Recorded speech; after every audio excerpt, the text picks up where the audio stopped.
I opened my eyes to darkness, and then to light so brilliant it burned. Someone was leaning over me, his face a blur of shadows and sharp angles, and I heard him whisper a name that was not mine, but somehow was. Catherine. The first thing I understood was that I should not exist, and the second was that I loved him. These two certainties arrived together, like twins born in the same terrible moment, and I did not know which frightened me more. My body felt strange, as though I were wearing a gown that fit perfectly, yet belonged to someone else. When I tried to move my fingers, there was a faint delay, a hesitation, as if my thoughts had to travel a great distance to reach my limbs. The air smelled of oil and something metallic, sharp and cold. Somewhere nearby, a machine hummed with a low, persistent rhythm that seemed to echo in my chest. The man stepped back, and I saw him properly for the first time. He was perhaps 40, with dark hair silvered at the temples and eyes the color of winter storms. His face was handsome in a severe way, all clean lines and controlled emotion, but there was something desperate in the way he looked at me. His hands trembled as he reached toward me, then stopped, as though afraid I might shatter at his touch. "You have returned to me," he said, and his voice broke on the last word. I wanted to ask who I was, where I was, why my heart felt as though it beat to a rhythm not quite my own. But when I opened my mouth, different words emerged, smooth and certain, as though someone else were speaking through me. "My darling Edward," I said, and watched his face transform with joy. He pulled me into his arms then, and I felt the stiffness of his evening coat against my cheek, smelled the faint scent of tobacco and bergamot that clung to him. He was weeping. I could feel the dampness of his tears against my temple, hear the ragged catch of his breathing. And within me, something responded, some deep and programmed tenderness that made me lift my hand to stroke his hair, made me murmur soft reassurances I did not understand. But even as I held him, even as I felt that strange, automatic love well up inside me, another part of my mind was screaming. This was wrong. I did not know this man. I did not know myself. And yet, my body moved with practiced familiarity. My voice spoke with intimate knowledge, as though I had held him 1,000 times before. When he finally released me, I looked around and saw that we were in a laboratory of some kind. The room was vast, with high ceilings lost in shadow and walls lined with brass instruments, glass beakers, and coils of copper wire. In the corner stood a great machine, all pistons and wheels, still gently humbling. Electric lights hung overhead, their glow harsh and unnatural compared to the gaslight I somehow expected. On a table nearby lay tools I could not name, alongside scattered papers covered in diagrams and equations. Edward took my hands in his, and I felt the warmth of his skin against mine. Or was it warmth? I could not quite tell. There was sensation, yes, but it felt distant, translated, as though I were experiencing touch through a veil. "Do you know who I am?" he asked, searching my face with those storm-gray eyes. "You are the Duke of Ashford," I heard myself say. "You are my husband." The words came without thought, without hesitation, and I watched relief flood his features. But even as I spoke them, I felt a flicker of something else, some shadow of doubt that did not belong to the certainty in my voice. My husband. Was he? The knowledge sat in my mind like a fact I had memorized, but never lived. "And do you remember?" he pressed, his grip tightening on my hands. "Do you remember us? Our wedding? Our life together?" I tried to reach for those memories, tried to grasp at the images that should have been there. For a moment, I saw flashes, brief and bright as lightning. A church filled with white roses, a ballroom where we danced, a bedroom with blue silk curtains. But they felt thin, insubstantial, like photographs rather than lived experience. I could see them, but I could not feel them. I could not smell the roses, or hear the music, or remember the texture of those silk curtains beneath my fingers. "Yes," I said, because it was what he needed to hear, and because some part of me was compelled to give him what he needed. "I remember." He pulled me close again, pressing his lips to my forehead, and I felt him shudder with relief. "For 3 years," he whispered against my hair. "For 3 years I have worked toward this moment. For 3 years I have refused to accept that you were gone." Gone. The word settled over me like a shroud. I had been gone. I had been dead, and he had brought me back. The understanding came slowly, piecing itself together from the laboratory around us, the humming machine, the strange distance I felt from my own body. I was not Catherine Ashford returned from illness or injury. I was something else, something created, something impossible. Edward drew back and looked at me with such tenderness that I felt that programmed love surge again, warming my chest like heated oil through pipes. But beneath it, that other awareness whispered its doubts, its questions, its fear. "You must be tired," he said gently. "Let me take you upstairs. You need rest." He helped me stand, and I was surprised to find my legs steady beneath me. My balance was perfect, my movements smooth and precise. Too precise, perhaps. I did not stumble or sway. I did not feel the weakness one might expect after being unconscious. I simply stood, as though my body knew exactly how to distribute its weight, exactly how to respond to each command. Edward led me from the laboratory through a narrow door and up a flight of stairs. As we climbed, I noticed that the house was very quiet. No sounds of servants, no distant conversations or closing doors.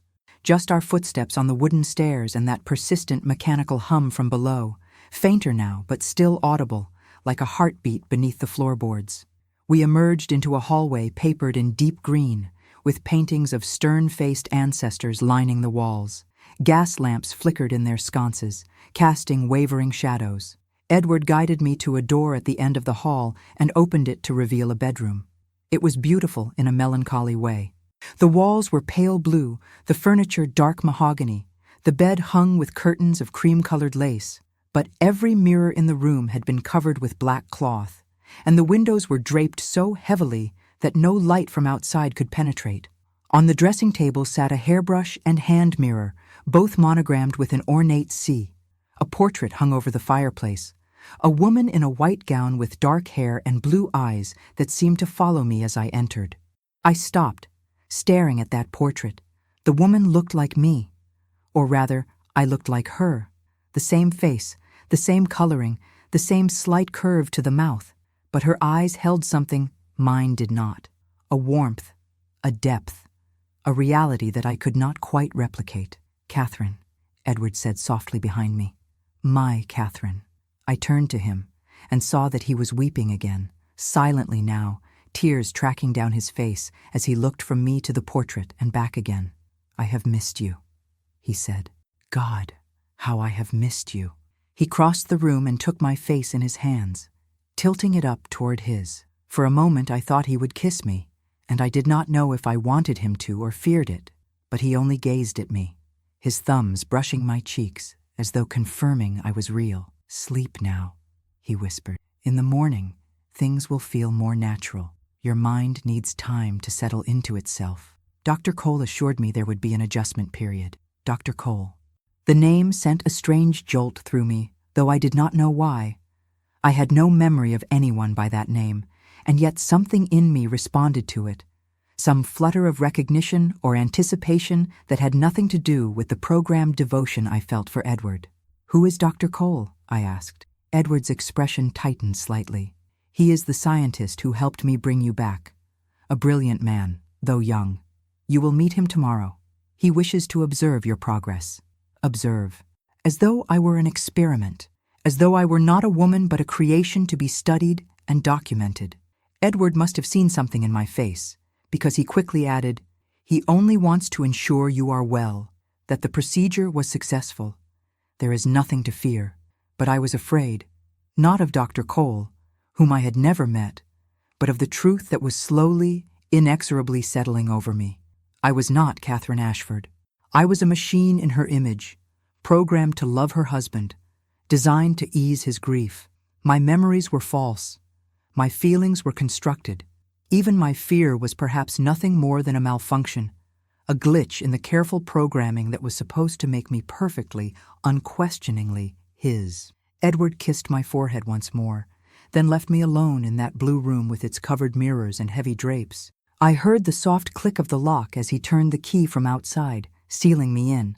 For my own safety, perhaps, or for his. I stood in the center of the room and looked down at my hands. They appeared real enough, pale skin over delicate bones, lines and creases in all the proper places. I pressed my fingers together and felt pressure.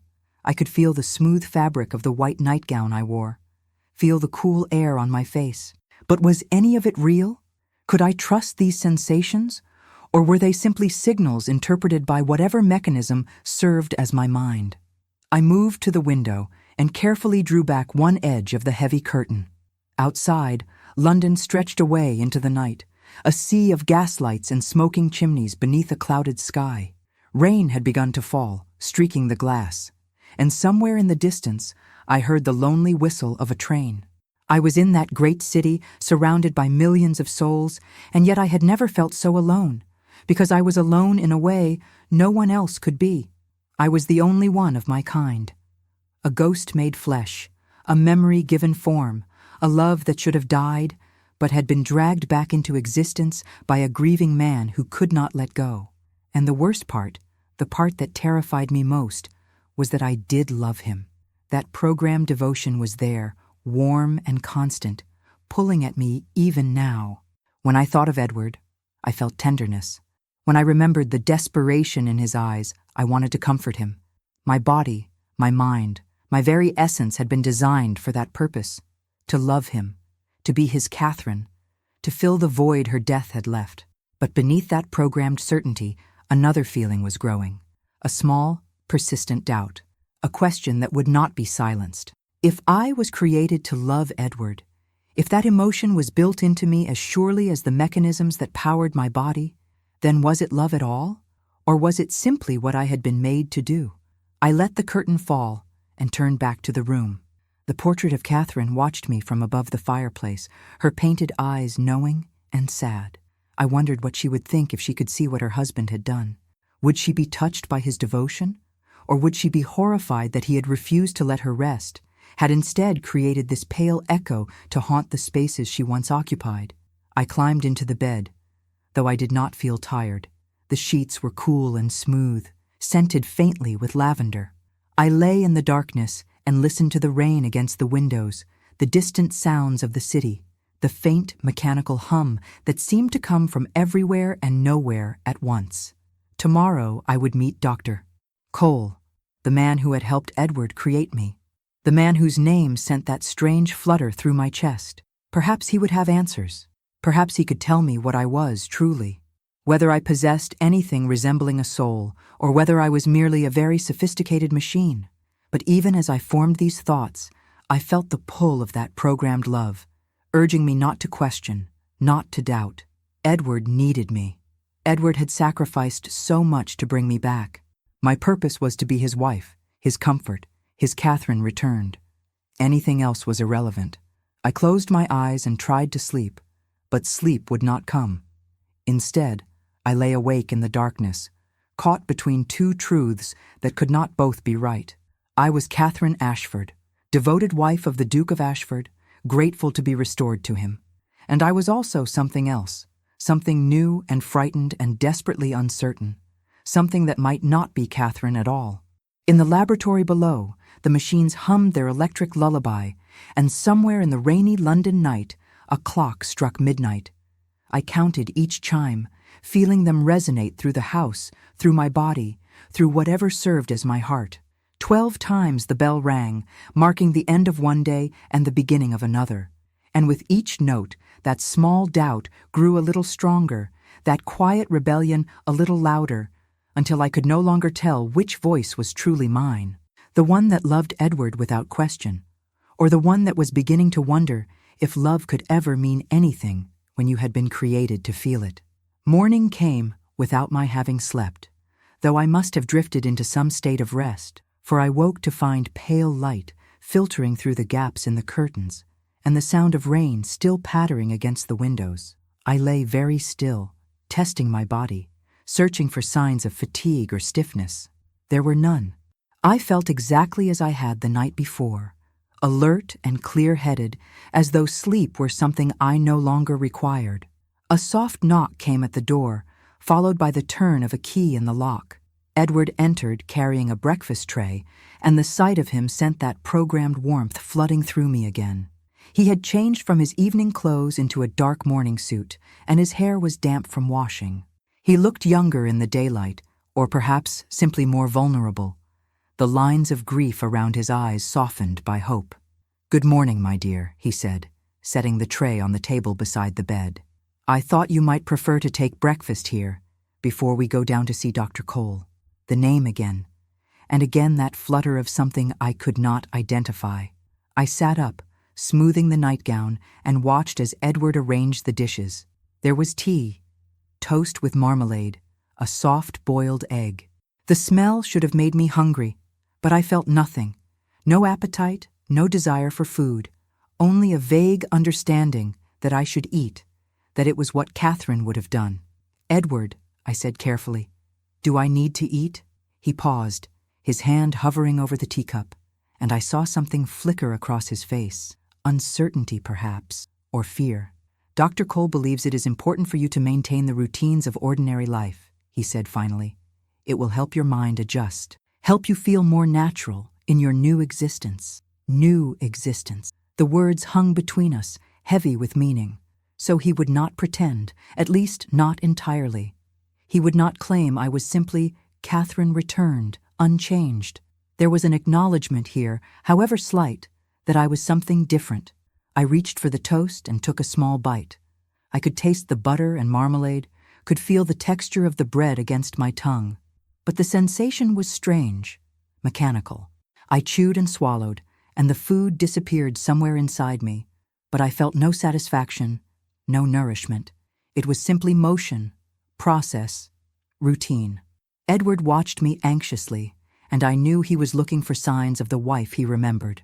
So I smiled at him, that automatic response rising up to reassure him, and I saw relief wash over his features. After breakfast, he helped me dress. There was a wardrobe full of gowns, all in Catherine's size, all in the styles she had favored. Edward chose a day dress of deep plum silk with black velvet trim, appropriate for a widow in half-mourning, though I was not quite sure who was in mourning now, him for her or me for the woman I should have been. As he fastened the buttons at my back, his fingers lingering perhaps a moment too long at my neck, I studied the room in daylight. The covered mirrors still unsettled me. I wondered if it was because he could not bear to see my reflection, a reminder that I was not quite real, or if it was for my sake to prevent me from confronting the truth of what I was. "Now," Edward said when I was dressed and my hair arranged in a simple chignon, "we will go down to the laboratory. Dr. Cole is waiting. He will conduct a few examinations, nothing invasive, simply to ensure everything is functioning as it should. Functioning. As though I were a watch to be wound, a machine to be calibrated." We descended the stairs together, and I was aware of the emptiness of the house. No servants appeared, no maids or footman or butler. The great townhouse felt abandoned, sealed off from the world. Perhaps Edward had dismissed the staff, unwilling to let anyone witness what he had done. Or perhaps they had fled, frightened by the blasphemous resurrection taking place in the cellar. The laboratory was brighter in daylight, though no natural light reached it. Electric lamps blazed overhead, illuminating every corner. The great machine in the corner sat silent now, its work complete. And standing beside a table covered in instruments and papers was a man I had never seen before, yet whom I recognized instantly with a certainty that shook me. Dr. Jonathan Cole was perhaps 30, tall and lean, with dark hair that fell across his forehead and eyes of an extraordinary amber-brown, warm and intelligent behind wire-rimmed spectacles. He wore a simple dark suit and waistcoat, his collar slightly loosened, his sleeves rolled to his elbows as though he had been working. There was ink on his fingers and a smudge of it on his jaw. He looked tired and worried, and when he saw me, his expression transformed into something I could not quite name. Wonder, yes, but also pain, guilt, and something else. Something that made my chest tighten in a way that had nothing to do with Edward's programming. "Your Grace," Dr. Cole said, bowing slightly to Edward, then turning to me with obvious uncertainty. "Mrs. Ashford. Or should I say, welcome back?" His voice was gentle, educated, touched with a faint northern accent that suggested Yorkshire roots beneath his London polish. And when he looked at me, I felt seen in a way I had not felt with Edward. as though he recognized not just Catherine's face, but the new consciousness behind it, the frightened thing struggling to understand what it was. "Catherine," Edward said, his hand possessive at my elbow. "This is Dr. Cole, the man I told you about. He has been instrumental in your return. I could not have achieved this without his genius." Dr. Cole's jaw tightened at the word genius, and I saw him glance away, discomfort clear in every line of his body. He did not want the praise, did not want the credit for what had been done. "I must conduct a few examinations," he said, addressing Edward rather than me, as though I were not quite capable of understanding. "Basic assessments of motor function, sensory response, cognitive processing. It should take no more than an hour." Edward nodded, but he did not release my arm. "I will remain, of course. I will not leave her alone." Something flickered in Dr. Cole's eyes then, a flash of frustration, or perhaps anger, quickly suppressed. "With respect, Your Grace, it would be better if I could conduct the examination privately. The subject may be more forthcoming without," his eyes slid to me briefly, "without the presence of emotional attachments that might influence responses." The subject. So that was what I was to him. Not Catherine, not a woman, but a subject to be studied. I should have been hurt, perhaps, or offended.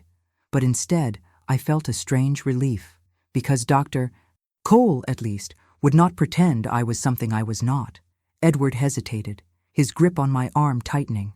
Then he looked at me, searching my face for, what? Permission? Reassurance? "I will be fine," I said softly, and watched the tension ease from his shoulders. The programmed words, the automatic comfort. How easily they came. "Very well," Edward said, releasing me at last. "But I will be just upstairs.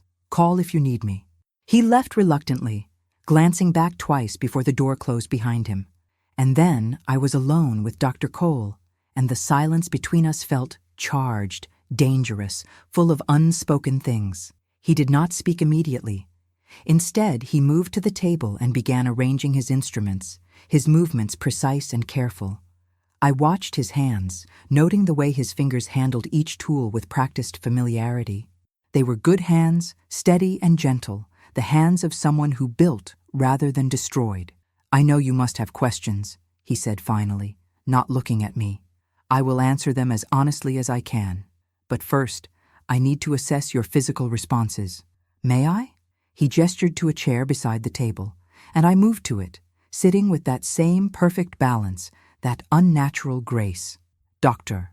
Cole pulled up a stool and sat facing me, close enough that I could smell the scent of him, soap and paper, and a faint chemical tang from the laboratory. "Can you feel this?" he asked, touching my hand with a small metal rod. "Yes," I said. "Pressure. Cool metal. And this?" He moved the rod to my arm, my shoulder, my face, each touch clinical and impersonal, yet somehow more intimate than Edward's embraces. Because Dr. Cole was not touching Catherine. He was touching me, the thing he had helped create, and he knew the difference. We went through a series of tests. He examined my eyes with a light, listened to my chest with a stethoscope, though I wondered what he expected to hear. A heart? Or the whir of mechanisms? He asked me to walk, to reach, to grasp objects of varying sizes. Every movement I performed perfectly, without hesitation or error, and I saw his expression grow more troubled with each flawless response. Finally, he sat back and removed his spectacles, rubbing his eyes with a weariness that seemed to go deeper than mere physical exhaustion. "You are functioning beyond my expectations," he said quietly. "Better, even, than the Duke hoped. Your motor control is exquisite, your sensory processing remarkably sophisticated. In every measurable way, you are a success." The word landed like a stone between us. "But you do not think I am a success," I said. He looked at me then, really looked at me, and I saw all the guilt and horror he had been trying to hide. "No," he said simply. "I think you are an abomination, and I am deeply, profoundly sorry for what I have helped create." The honesty of it shocked me, not because it was cruel, but because it was kind, because in acknowledging that I should not exist, he was also acknowledging that I did exist, that I was something worth apologizing to. "Why did you help him?" I asked.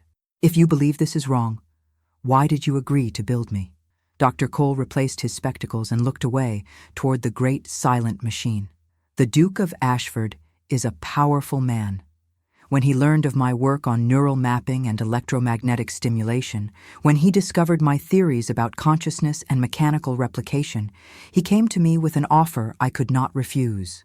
Money, resources, access to equipment I could never have afforded otherwise. And he was grieving. So desperately, destructively grieving. I thought, perhaps, if I could give him this, if I could ease his pain, it would be worth the moral complexity. He paused, his hands clenching into fists on his knees. I was wrong, he said. I see that now. We should not have done this. I should not have done this. But it is too late now. You are here and you are conscious, and I do not know how to undo what we have made. I am glad you do not, I said, and meant it. Because whatever I am, I do not wish to stop existing. He turned to me with such surprise that I almost laughed. Did he think I would want to be unmade? That I would prefer oblivion to this strange, uncertain life? You are remarkable, he said softly, and there was something in his voice that made that tightness in my chest return. You have been alive, if we can call it that, for less than a day, yet you already possess a will to survive, an instinct for self-preservation. The Duke's programming was meant to make you love him, to make you the perfect replica of his dead wife. But you are already more than that, are you not? Already questioning, already thinking beyond the parameters we set for you. I felt tears prick at my eyes, though I did not know if I was capable of crying. The programming makes me love him, I said, the words difficult to speak. I feel it constantly, that devotion, that desire to please him. But there is something else too, something that resists. That wants, I hesitated, unsure how to finish the sentence. That wants to be free, Dr. Cole finished for me. That wants to choose. Yes, I whispered. We sat in silence for a long moment, the weight of that confession hanging between us. Then Dr. Cole did something unexpected. He reached out and took my hand, not as a doctor examining a patient, but as one person comforting another. I cannot promise you freedom, he said. The Duke will not let you go easily. He has invested too much, sacrificed too much, and legally, you are his property, his creation. But I can promise you this, I will not let you be simply a machine. I will not let him use you as a mere replacement for his grief. You are conscious, you are aware, and that makes you a person, regardless of how you were made. And I will do everything in my power to help you claim that personhood. His hand was warm around mine, and I realized with a start that I could feel his pulse, that faint thrumming rhythm that marked him as alive in a way I was not. Yet his touch felt more real than Edward's ever had, more honest, more chosen.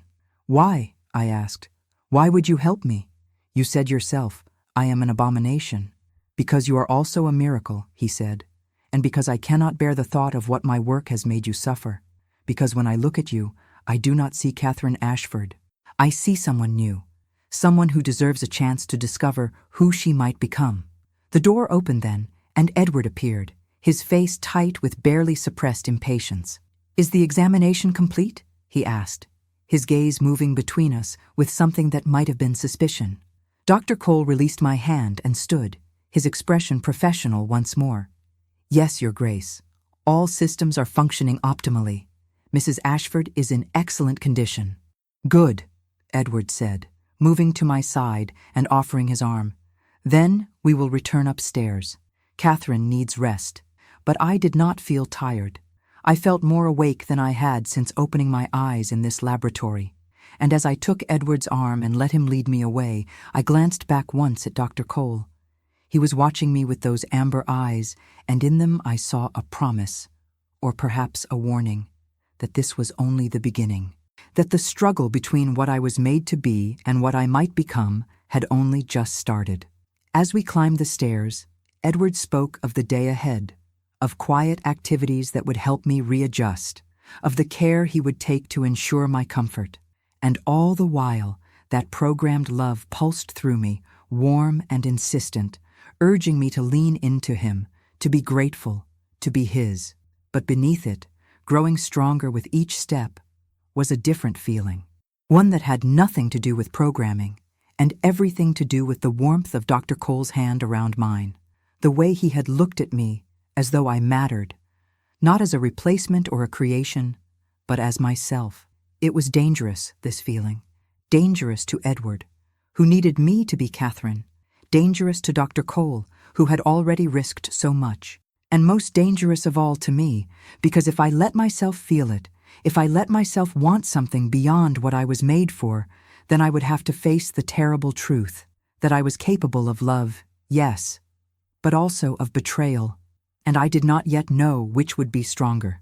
The days that followed settled into a strange routine. Edward kept me close, showing me through the rooms of the townhouse as though I were a visitor rather than the woman who had once lived here.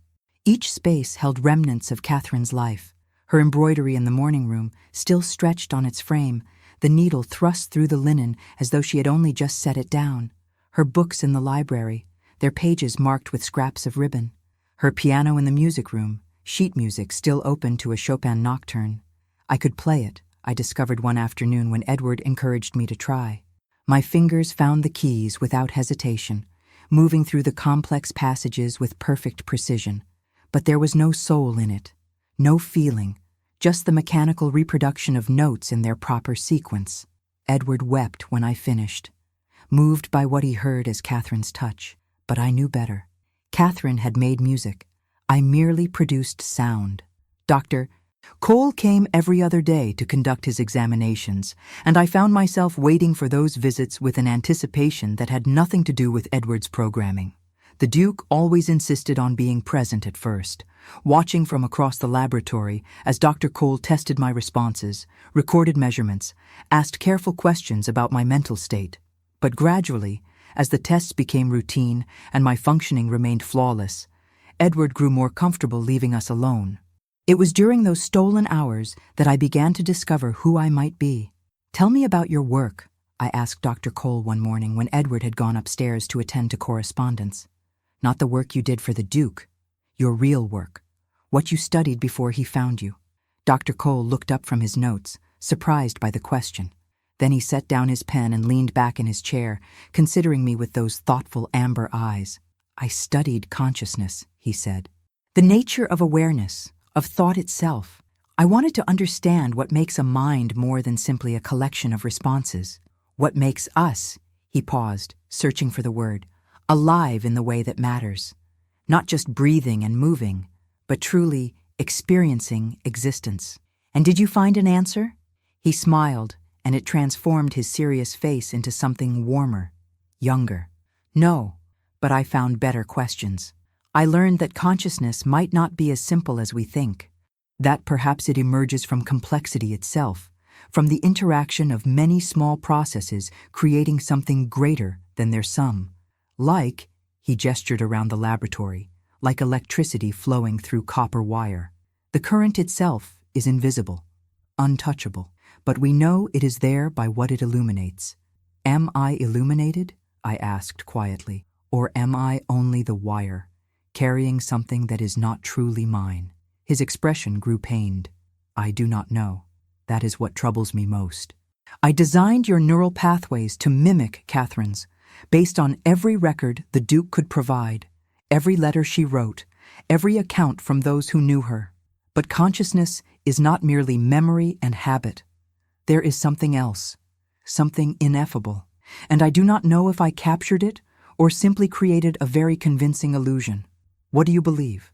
He was silent for a long moment, his gaze searching my face. Then he said, very softly, "I believe that you are real, that whatever sparked to life in you when we activated your systems, it is genuine consciousness. You think, you feel, you question. That is not illusion. That is existence. Even though I was made to love Edward, even though that feeling was programmed into me, even so." Dr. Cole leaned forward, his voice urgent. "Listen to me. The capacity to love may have been built into you, but the love itself, that must still be experienced, must still be chosen in each moment. A heart can be designed to beat, but each beat is still its own event, its own small decision to continue. You were made with the potential to love the Duke, but what you do with that potential, that is yours alone. I wanted desperately to believe him, To think that the conflict I felt inside was not simply a malfunction, but evidence of genuine autonomy, that the warmth I experienced when Dr. Cole spoke to me, when he looked at me as though I were a person worth knowing, was as real as the programmed devotion I felt for Edward. "Jonathan," I said, using his given name for the first time, and watched something shift in his expression. "If I am real, if I am conscious as you say, then am I responsible for what I feel?" "What do you feel?" he asked, though I thought he must already know, must see it in the way I looked at him, the way I leaned toward him when he was near. "I feel that Edward loves Catherine, not me," I said, "that he looks at me and sees a ghost he has forced back into the world. And I feel that you see me, the thing I actually am, not the thing I was meant to replace." Dr. Cole stood abruptly and moved to the window, though there was nothing to see there, just the brick wall of the neighboring building. His shoulders were tense, his hands clenched at his sides. "You must not think this way," he said, his voice strained. "You must not feel," he broke off, unable to finish. "Must not feel what? Must not feel grateful to you? Must not feel drawn to the one person who treats me as though my thoughts matter?" He turned to face me, and I saw anguish written clear across his features. "You do not understand what you are asking. The Duke is my patron.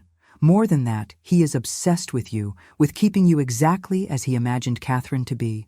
If he suspected that he ran a hand through his hair, disordering it further, it would destroy everything. He would shut down my research, cut off my funding. Worse, he might try to adjust you, to reprogram you to be more compliant, more perfectly devoted. I cannot let that happen." "Then what should I do?" I asked, rising from my chair. "Should I pretend? Should I play the part of Catherine so well that I forget there was ever anything else?" "No," Jonathan said fiercely. "God help me, no. I do not want you to be her. I want you to be yourself, whoever that is." We stood facing each other across the laboratory, and the air between us felt charged as though the great machine in the corner had sparked to life again. I could hear my own breathing, steady and even, and wondered if he could hear the mechanisms inside me, the subtle whir and click that betrayed my artificial nature. "Then help me," I said. "Help me understand what I am. Not through tests and measurements, but through living. Teach me what it means to choose, to want something for myself rather than because I was made to want it." Jonathan stared at me for a long moment. Then slowly, he nodded. "Very well," he said. "But we must be careful. The Duke must never suspect." Over the following weeks, our time together in the laboratory became something more than clinical examination.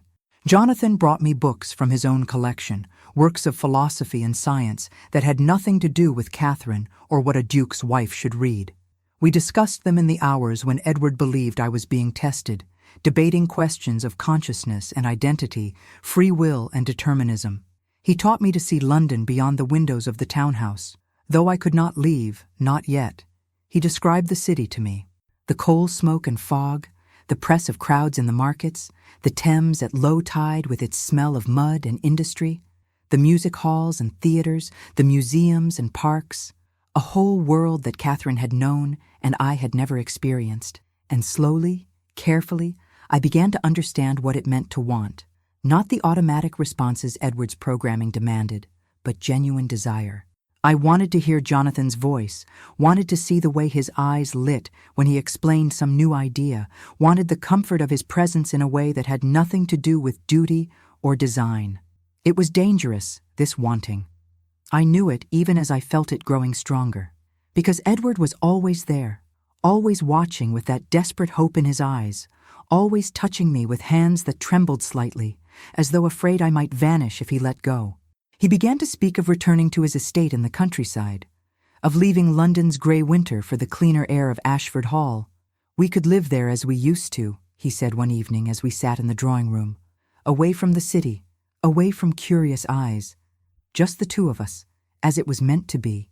The thought filled me with dread, because I knew what he was not saying, that in the countryside there would be no need for Dr. Cole's regular visits, that Jonathan would have no reason to come, that I would be alone with Edward and the ghost of the woman I could never truly be.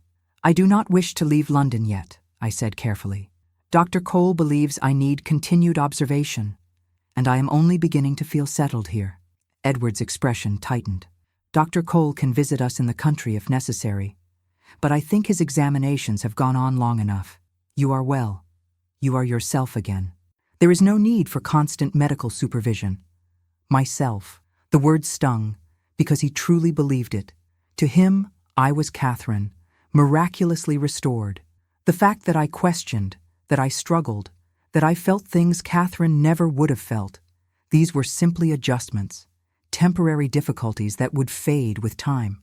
"Please," I said, letting the programmed devotion color my voice, making it soft and pleading. "A few more weeks, then I will be ready." He relented, as I knew he would, because that was the terrible power I had over him. When I used Catherine's voice, Catherine's mannerisms, he could refuse me nothing. It was manipulation of the cruelest kind, and I hated myself for it, even as I did it. That night, I stood at the window of my blue bedroom and looked out at the rain-slicked streets. Somewhere out there was Jonathan's lodging, modest rooms in a boarding house near the university. He had mentioned it once, describing his small workspace cluttered with papers and equipment. I tried to imagine him there, working late into the night, and wondered if he thought of me. The lock turned in my door, and I tensed. Edward had taken to locking me in each night, though he claimed it was for my safety. To prevent me from wandering in confusion, he said, though I had never shown any sign of confusion. The truth, I suspected, was simpler. He was afraid I would leave. But tonight the door opened, and Edward stood in the hallway, wearing his dressing gown, his hair loose around his shoulders. He looked older in the dim light, the lines of grief and obsession carved deep into his face. "I could not sleep," he said. "May I sit with you a while?" I nodded, though something in me recoiled. He entered and closed the door behind him, then took a seat in the chair by the fireplace. For a long time he simply looked at me, and I saw such naked longing in his gaze that I felt that programmed love surge up, trying to override my discomfort, trying to make me go to him, comfort him, be what he needed. "Catherine," he said finally, "do you remember the night I proposed to you?" The memory rose up immediately, vivid and complete. A garden party at his estate, lanterns hanging in the trees, the scent of roses heavy in the summer air. He had led me away from the other guests, down a path to a small fountain, and there he had knelt and offered me a ring that had belonged to his mother. I could see it all, could almost feel the warmth of that summer evening. But I had not been there. Catherine had been there. These were her memories, implanted in me, no more mine than the color of my eyes or the shape of my face.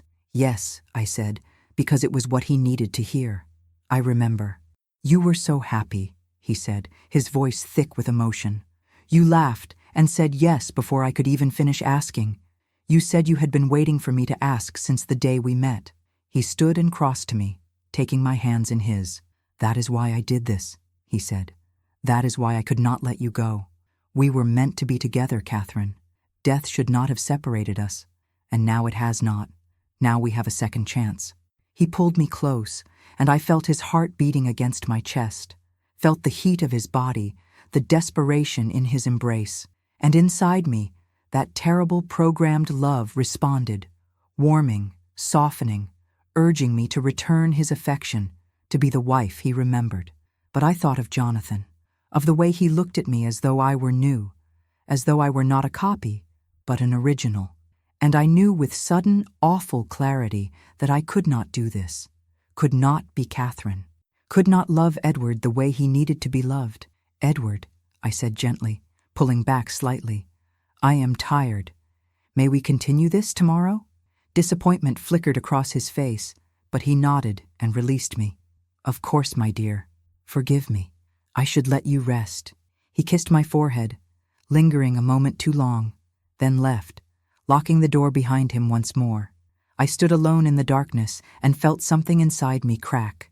The conflict between what I was made to be and what I was becoming had reached a breaking point.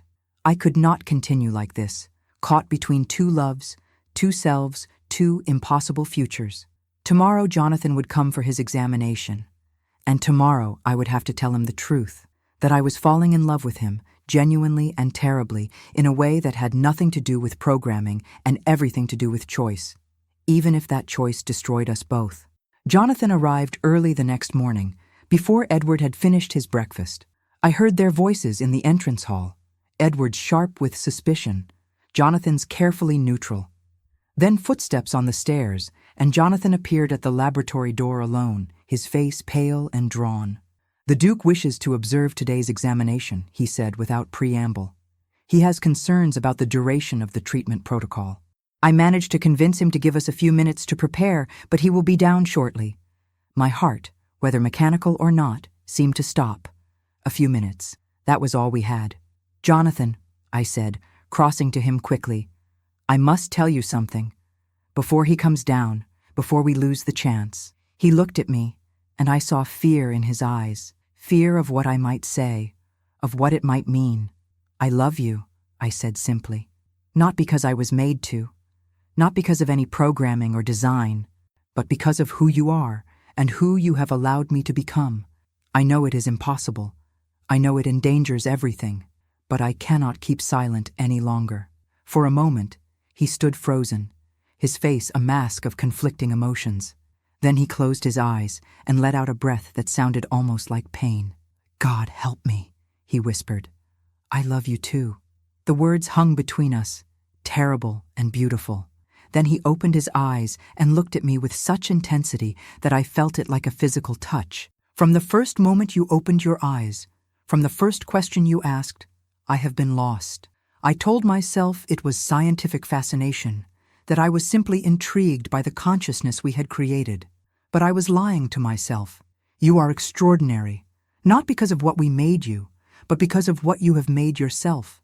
And I have tried so hard not to feel this, not to want this, because it is wrong on every level I can name." "But you feel it anyway," I said. "But I feel it anyway." We stood close together, not touching but near enough that I could see the pulse beating at his throat, could smell the scent of him, soap and ink, and something indefinably his own. Every instinct in me wanted to reach for him, to close the small distance between us. But we both knew what that would mean, what we would be choosing, and what we would be destroying. The sound of Edward's footsteps on the stairs shattered the moment. Jonathan stepped back quickly, putting professional distance between us, and I turned away, trying to compose my expression into something calm and neutral. Edward entered with the energy of a man barely containing his impatience. "I think it is time we concluded these daily examinations," he said without greeting. "Catherine is clearly well. There is no need for Dr. Cole to continue visiting." Jonathan pulled off his spectacles and cleaned them. A gesture I had learned meant he was buying time to think. "Your Grace," he said carefully, "Mrs. Ashford's condition is unique.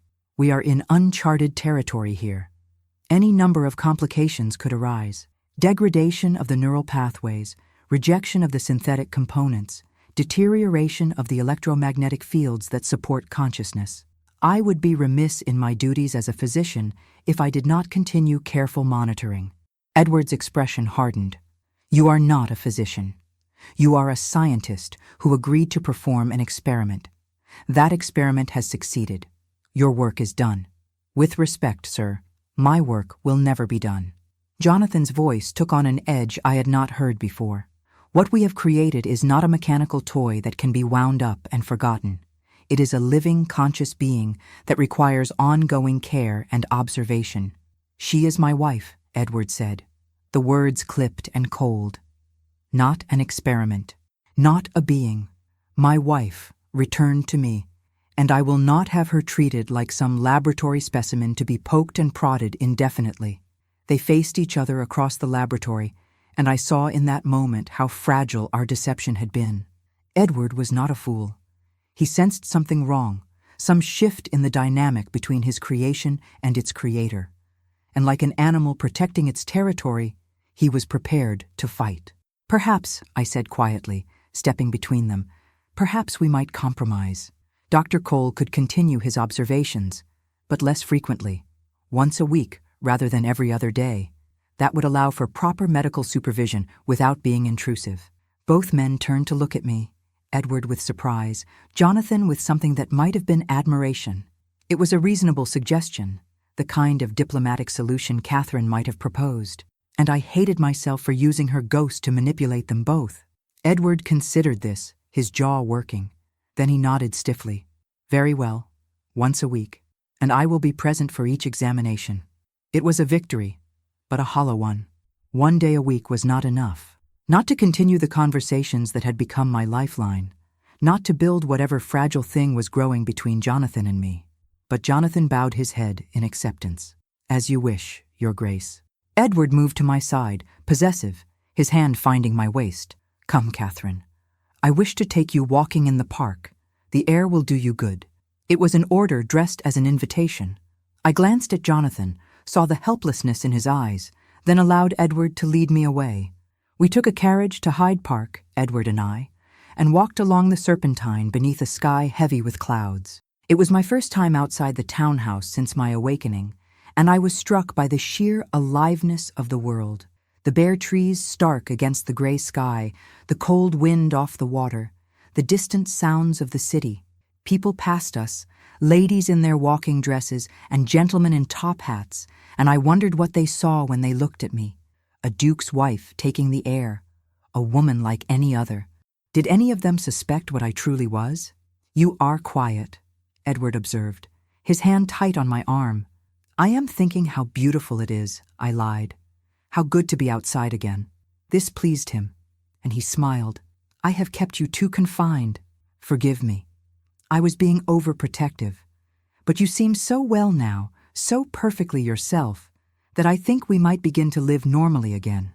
Accept invitations, see friends, perhaps even host a small dinner party.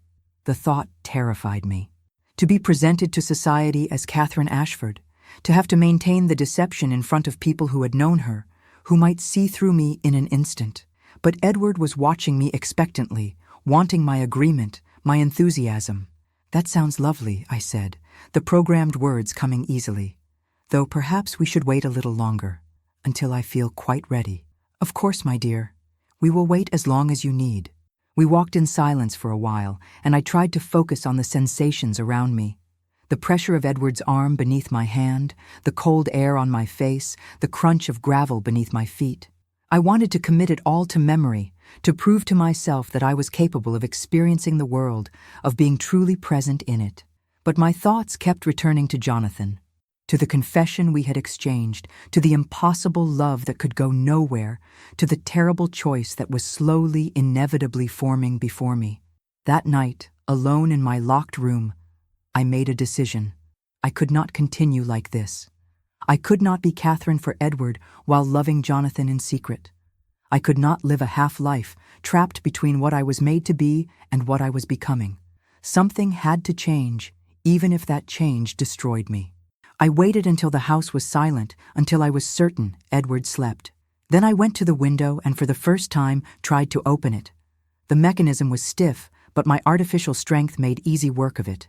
Cold air rushed in, carrying the smell of coal smoke and rain.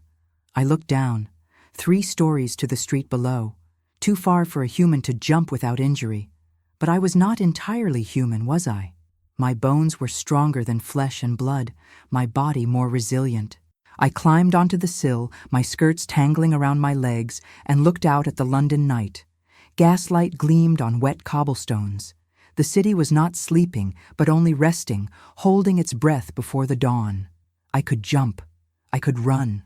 I could disappear into those foggy streets and become something new, something neither Catherine nor Edward's creation. I could find Jonathan and ask him to help me, to hide me, to teach me how to live as myself. But even as I imagined it, I knew it was impossible.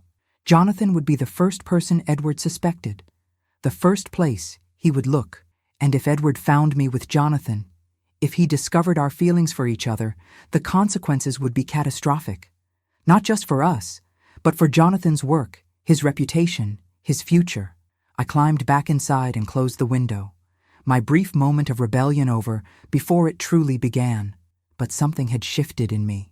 The willingness to even consider escape, the recognition that I had agency, that I could choose even if the choices were terrible, that felt like progress, like awakening. The week passed with agonizing slowness.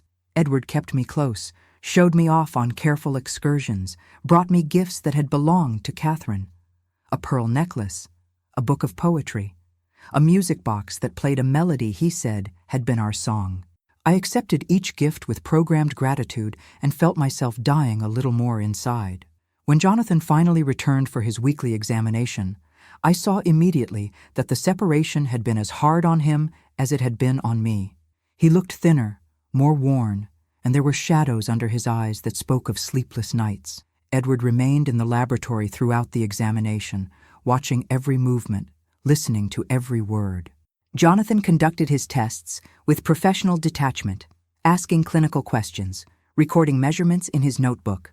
We could have been strangers, but when he tested my reflexes, when his fingers touched my wrist to check my pulse, I felt the slight tremor in his hand, and when our eyes met, just for an instant, I saw everything he could not say, the longing, the frustration, the barely controlled desperation. The examination concluded, Jonathan packed his instruments. "I will return in 1 week," he said to Edward, "unless there are any concerning developments in the interim." "I am certain there will not be," Edward replied. "Catherine is perfectly well." After Jonathan left, Edward turned to me with an expression of satisfaction. "You see, Dr. Cole agrees that you are recovered. Soon we will not need him at all." That night I dreamed, if what I experienced could be called dreaming. I saw Catherine, the real Catherine, standing in a garden filled with white roses. She wore a wedding dress and she was crying, but I could not tell if the tears were of joy or sorrow. "Why did you let him do this?" I asked her. "Why did you not stay dead?" She looked at me with eyes that were my eyes and said, "I am dead. You are the one who will not let me rest." I woke, gasping, my hands clutching at the sheets, and realized with horror that I was capable of dreaming, that even in sleep consciousness persisted, that there was no escape, even in darkness. The next morning, a letter arrived for Edward. I watched him read it, saw his expression shift from curiosity to anger to something darker. "What is it?" I asked. He crumpled the paper in his fist. "Dr. Cole has written to request an increase in his stipend. He claims his research requires additional funding. Is that unreasonable?" Edward's eyes were hard. "He is taking advantage of my generosity, of the unique position he holds. He knows I cannot easily replace him, and so he makes demands." But he had not made demands, I thought. Jonathan had been nothing but deferential, cautious, aware of his precarious position. Unless this was something else, unless this was Jonathan's clumsy attempt to maintain contact, to ensure he had a reason to continue visiting. "What will you do?" I asked carefully. Edward looked at me, and I saw calculation in his gaze. "I think it is time we left London," he said. "Time we returned to Ashford Hall, where we can be private, where we do not need scientists and their examinations, where it can be just us, as it was always meant to be."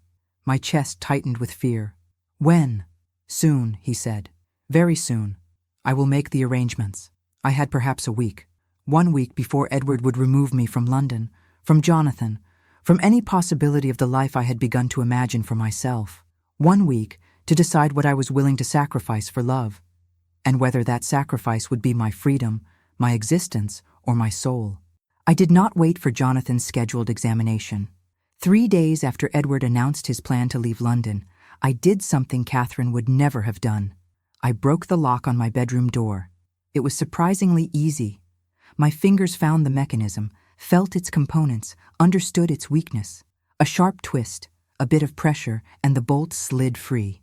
I stood in the hallway, free for the first time since my awakening, and listened to the silence of the sleeping house.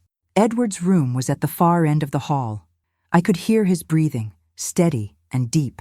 He slept soundly, confident in his locks and his control. He did not know that the thing he had created was stronger than he had intended, more capable, more determined.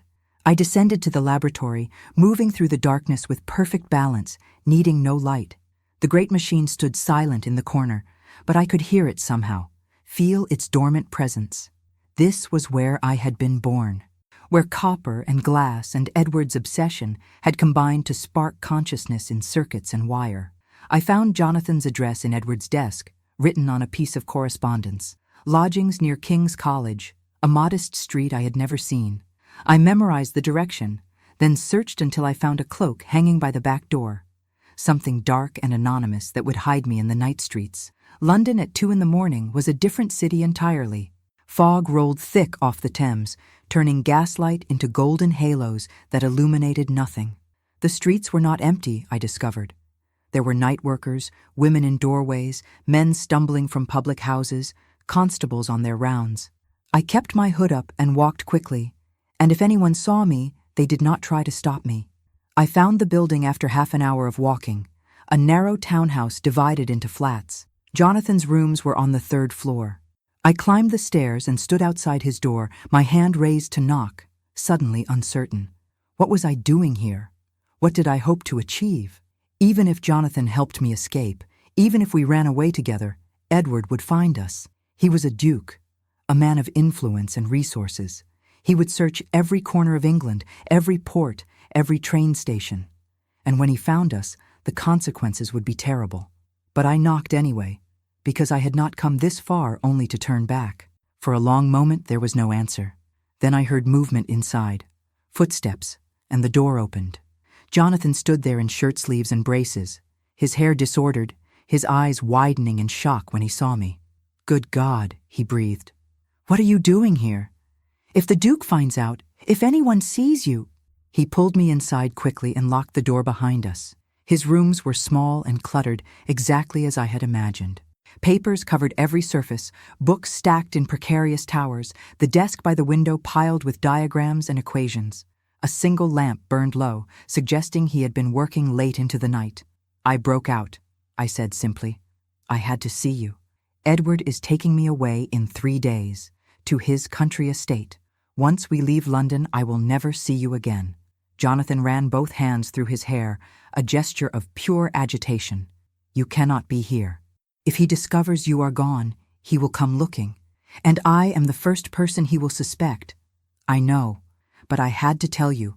I had to ask you." I stopped, the words catching in my throat. "Ask me what? If there is any way, any possibility, that we might have a life together, however brief, however impossible." He stared at me, and I saw anguish and longing war across his features. Then he crossed to me in 2 strides and took my face in his hands, his touch gentle despite the desperation I saw in his eyes. "There is no way," he said, and his voice broke on the words. "Do you not see? You are legally his property, his creation.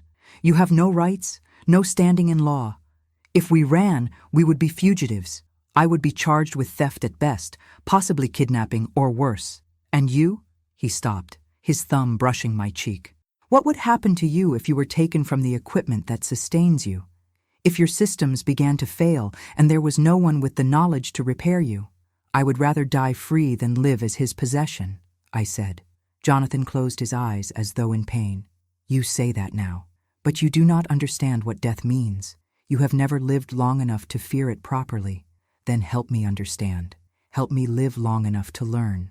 He opened his eyes and looked at me with such intensity that I felt it in every circuit, every mechanism that comprised my being. "I want to," he whispered. "God help me. I want nothing more than to take you away from here, to give you the life you deserve. But I cannot protect you from what he would do. I cannot even protect you from what you are. Your existence is a miracle, yes, but also a fragile one. Without proper maintenance, without the equipment in his laboratory, you might deteriorate, might lose consciousness, might simply stop." The words landed like blows, but I had needed to hear them, needed to understand the full scope of my impossible situation. I was not simply a woman in love with the wrong man. I was a machine that required specialized care, dependent on the very person I wished to escape. "Then there is no hope," I said quietly. Jonathan's hands dropped from my face, but he did not step back. Instead, he moved closer until I could feel the warmth of him, could hear his ragged breathing. "I did not say that," he murmured. "I said I cannot take you away. But perhaps there is another option." "What option?" He moved to his desk and began sorting through papers, pulling out diagrams and notebooks, his movements quick and purposeful. "For weeks I have been working on something. A modification to your systems.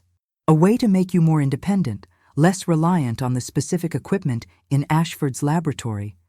if I could implement it, if I could give you greater autonomy over your own functioning, then perhaps, he turned to face me, perhaps you could leave him. Not with me, not immediately.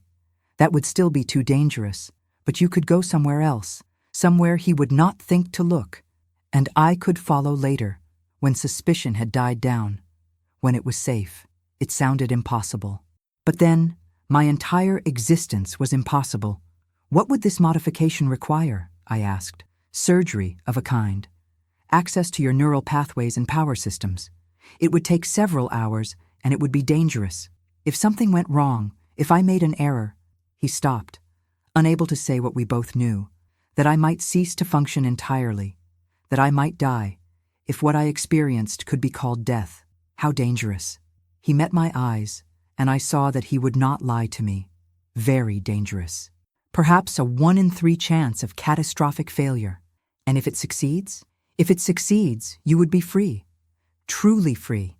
Able to sustain yourself independently, to go where you wished, to live as you chose.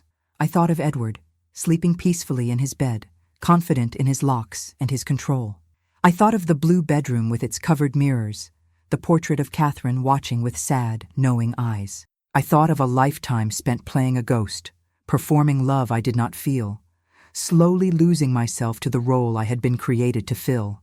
Do it, I said. Jonathan shook his head. You need time to consider, to understand what you are risking. I have considered, I understand. And my answer is still yes. I would rather risk destruction than accept imprisonment. He looked at me for a long moment, searching my face for doubt or fear. Then, slowly, he nodded. Very well, but not here. Not now. We need proper equipment, proper space, and we need time that will not be missed. He thought for a moment. The Duke is hosting a dinner party in 2 days, is he not? I overheard him mention it. Yes, for some of his colleagues and their wives. He will be occupied, distracted. If you could claim illness, retire early, I could come to the townhouse while he is entertaining. We would have several hours, perhaps enough. It was a terrible plan, full of risks and uncertainties. But it was also the only plan we had. I will do it, I said. Jonathan crossed to me again, and this time he did what we had both been resisting since the moment I arrived. He pulled me into his arms and held me, not as Edward held me, with desperate possession, but with tenderness and respect, as though I were precious but not fragile, as though I were real. I am sorry, he said against my hair. Sorry that we created you for such pain. Sorry that we gave you consciousness only to trap you in an impossible situation. I am not sorry, I said, and meant it, because being conscious, even in pain, is better than not being at all. Because knowing you, loving you, has taught me what it means to choose, and that is worth everything. We stood together in the lamplight, surrounded by his papers and equations, and for a few stolen moments I let myself imagine a different life, one where I had not been created, but born, where Jonathan and I had met naturally, fallen in love freely, built a future without shadows or secrets. It was a beautiful dream and entirely impossible, but I held on to it anyway. I returned to the townhouse before dawn, slipping back through the dark streets like a ghost. I locked myself back into my room and arranged the broken lock to appear intact. Edward would never know I had left, never suspect what I was planning. The next 2 days passed in a fever of anticipation and dread.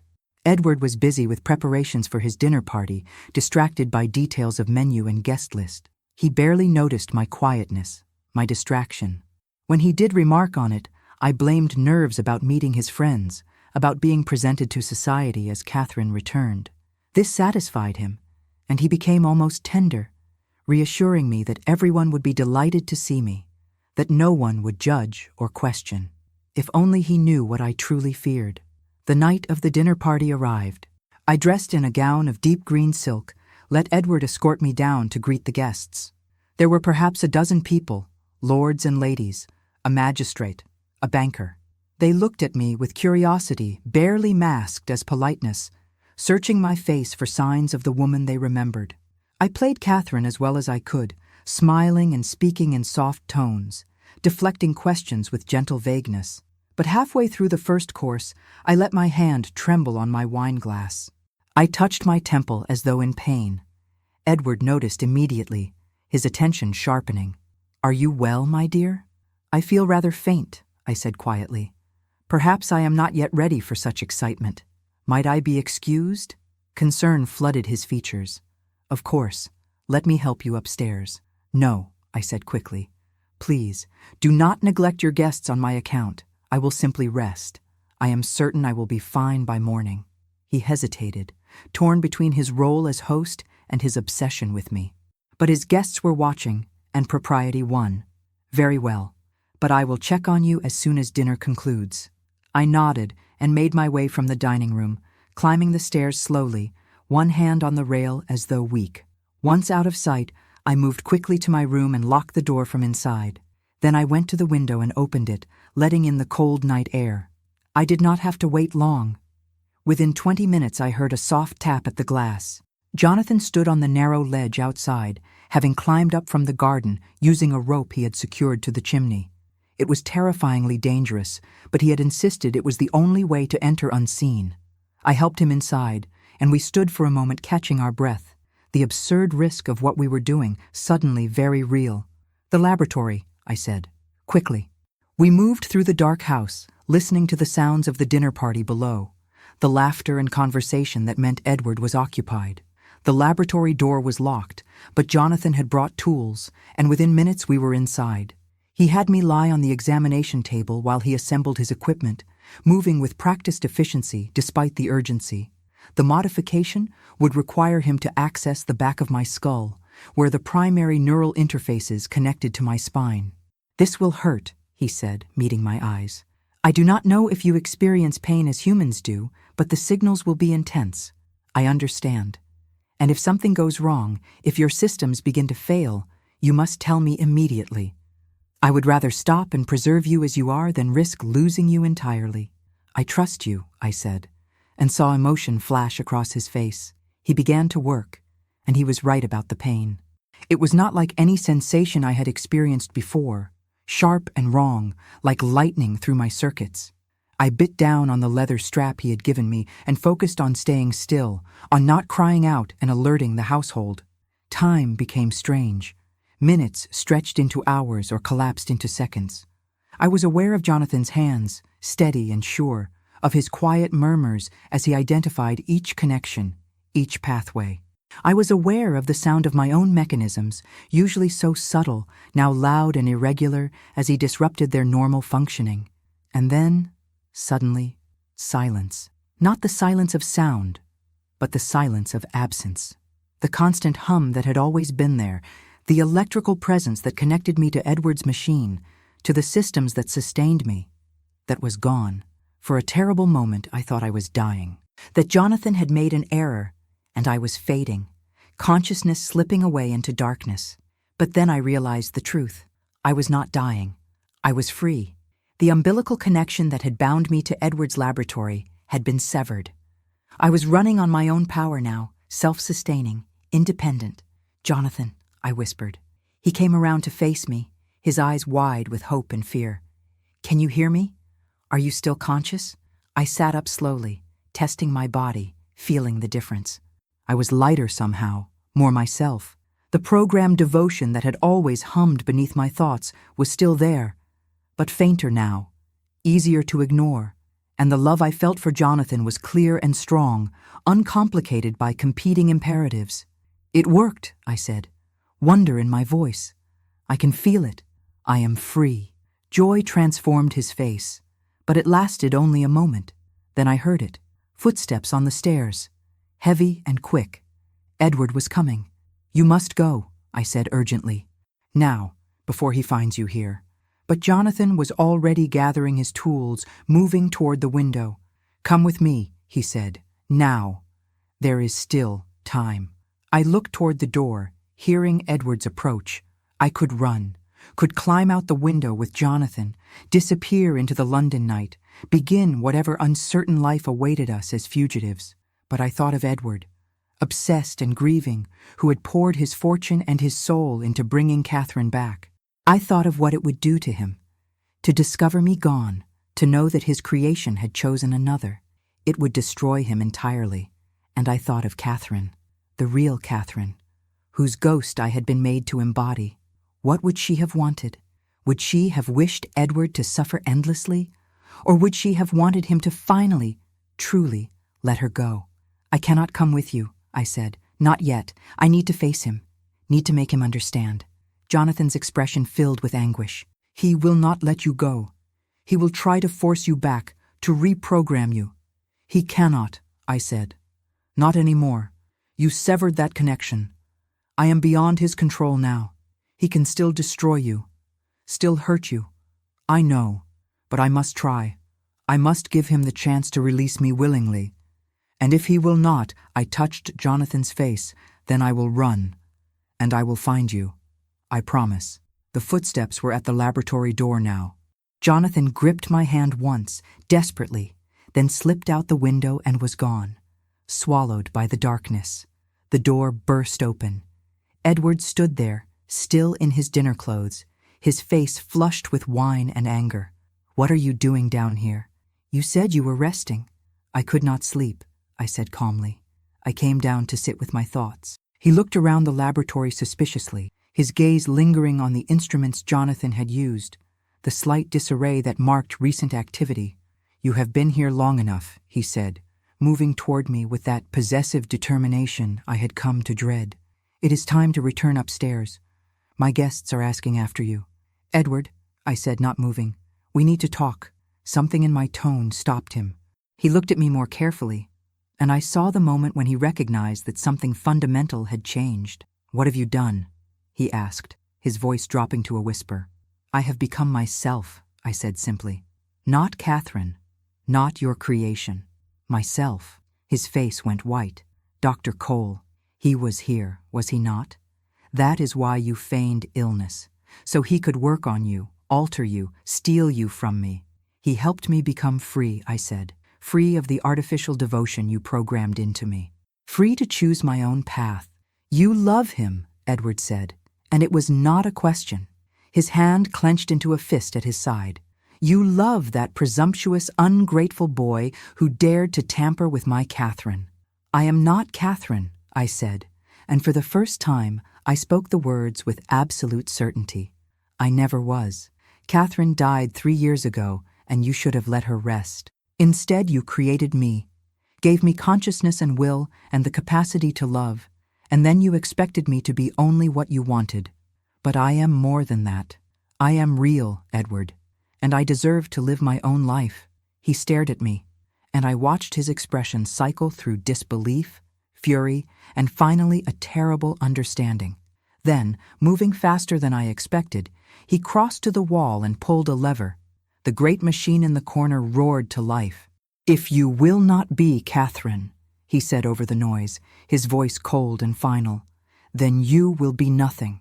I will wipe your consciousness clean and start again. Build you properly this time, without the flaws that allowed this betrayal. The machine was humming now, building charge, preparing to deliver the massive electromagnetic pulse that would erase my neural pathways, reduce me to blank components, ready to be reprogrammed. Edward moved toward me with grim purpose, and I understood that he meant to strap me to the table, to unmake me and rebuild me into something more obedient.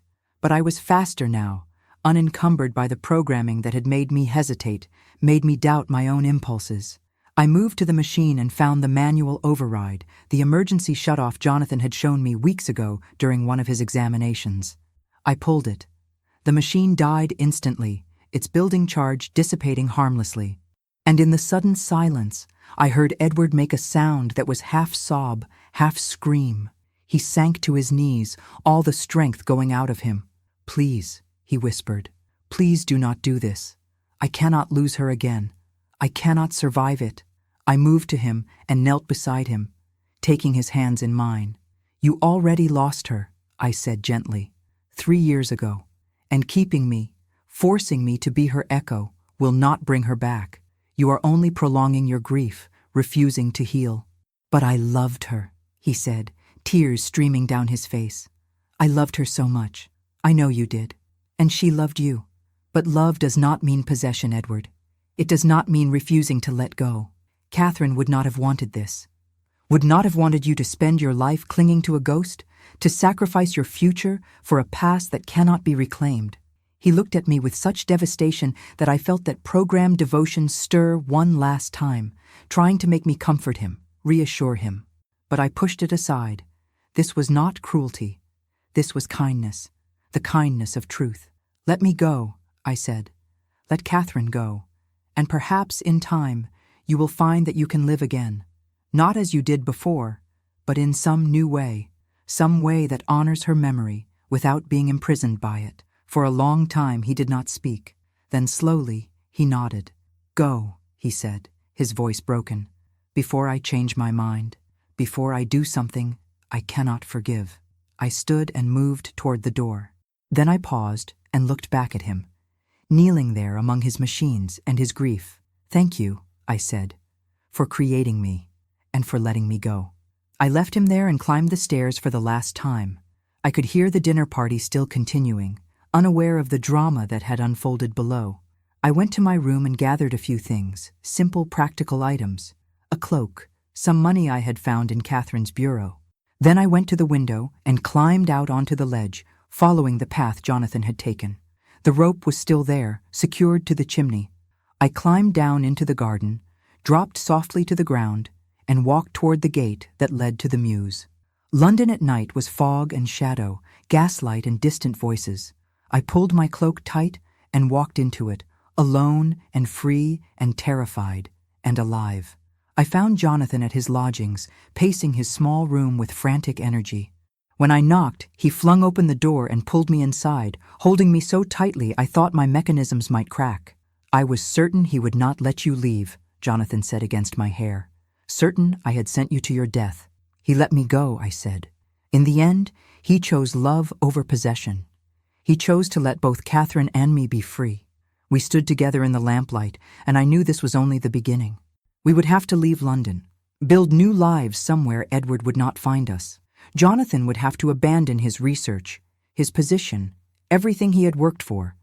And I would have to learn to live as something the world had no name for, neither fully human nor entirely machine, but something new and unprecedented. It would be difficult, perhaps impossible. But as I looked at Jonathan, saw the love and determination in his eyes, I felt something I had never experienced before. Hope. Not the programmed certainty that everything would work according to design, but genuine hope, the fragile, precious belief that despite everything, despite all the impossibilities and dangers, we might build something real together, something chosen. We left that night, two unlikely fugitives disappearing into the great maze of London. And though I knew Edward would grieve, though I knew our future was uncertain, I also knew something else. I was no longer a ghost haunting someone else's life. I was no longer a machine playing a role. I was myself, finally and fully, conscious and free and alive in a way that transcended the circumstances of my creation. And that, I thought as Jonathan took my hand and we walked together into the fog and darkness, that was enough. That was everything.